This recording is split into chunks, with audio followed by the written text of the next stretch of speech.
Hey, good morning, guys.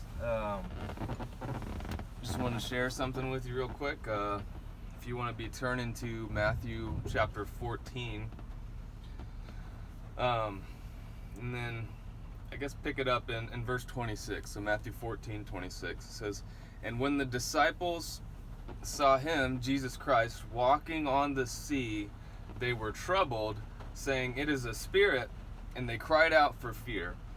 But straightway Jesus spake unto them, saying, Be of good cheer, it is I, be not afraid. And Peter answered him and said, Lord, if it be thou, bid me come unto thee on the water. And he said, Come. And when Peter was come down out of the ship, he walked on the water to go to Jesus. But when he saw the wind boisterous, he was afraid, and beginning to sink, he cried, saying, Lord, save me. And immediately Jesus saves him."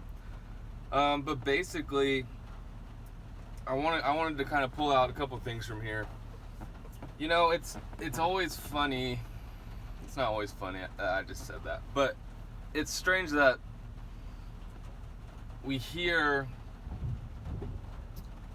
the call of God on our lives, or we hear the vision for our ministry. We hear something like Kansas City for Christ, and in our worldly mindset, we say, well, yeah, that's nice to say, or yeah, it sounds great. We'll work really hard and whatever happens will happen, but we're probably not going to realistically reach the whole city.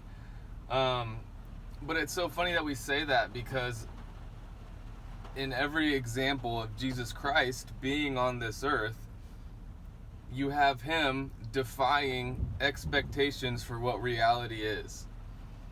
There's no way that a person can walk on water, and we would all say that, like, oh yeah, nice thought, that'd be really cool, yeah, he's Jesus.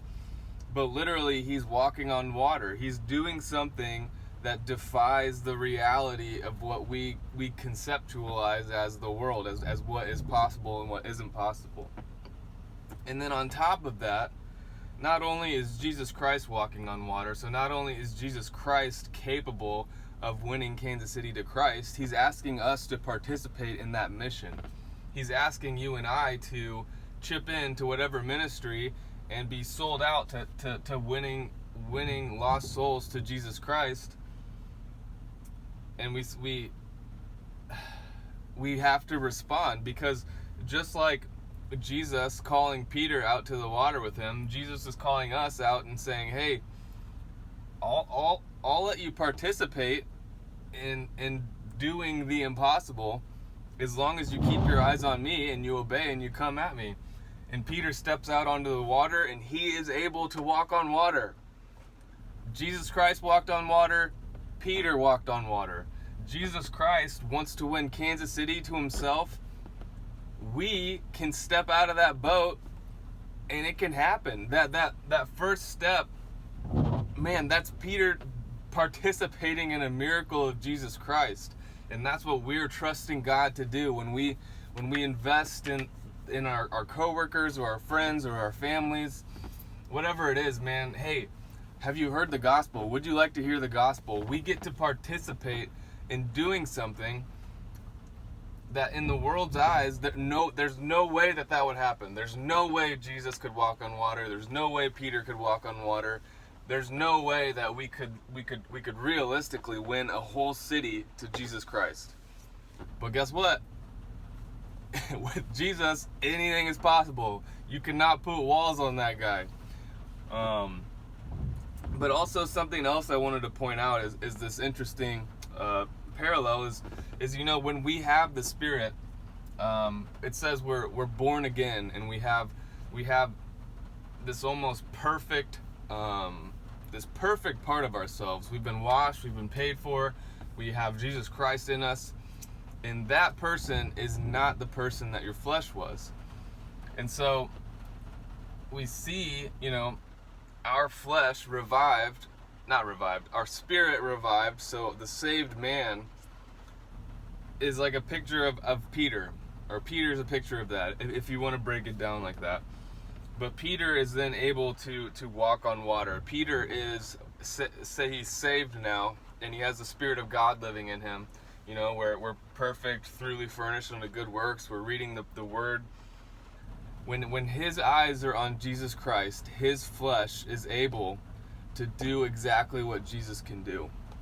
You know, and then Jesus tells his disciples even, I'm leaving, and you guys are going to do better things than if I was still here. Our flesh is our flesh. But if our eyes are fixed on Jesus Christ, he's given us every ability to do the type of things that he can do. He's given us the ability to, when our eyes are fixed on him and we have direct faith in him, it doesn't matter what's going on. If we're walking, he's supporting our feet. It doesn't matter if there's a storm or it's water underneath us or we're 15 stories in the air. And please don't do any of that. But man, when our eyes are fixed on Jesus Christ, anything is possible. Kansas City can be won for Christ. UMKC can be reached for Christ. Your neighborhood can be reached for Christ. If it doesn't matter, maybe you're not in college. Maybe maybe you're in your 60s. That nursing home maybe can be reached for Christ. Anything can be done when we have faith in Jesus Christ. And that's what I wanted to kind of convey to you guys. But all the problems start happening when you look around and you see the wind and you see the water and you get afraid and you take your eyes off Christ and you stop and you stop and you start sinking. If that's you, call out, because you need Jesus to save you. So, all right, see you guys. Love you.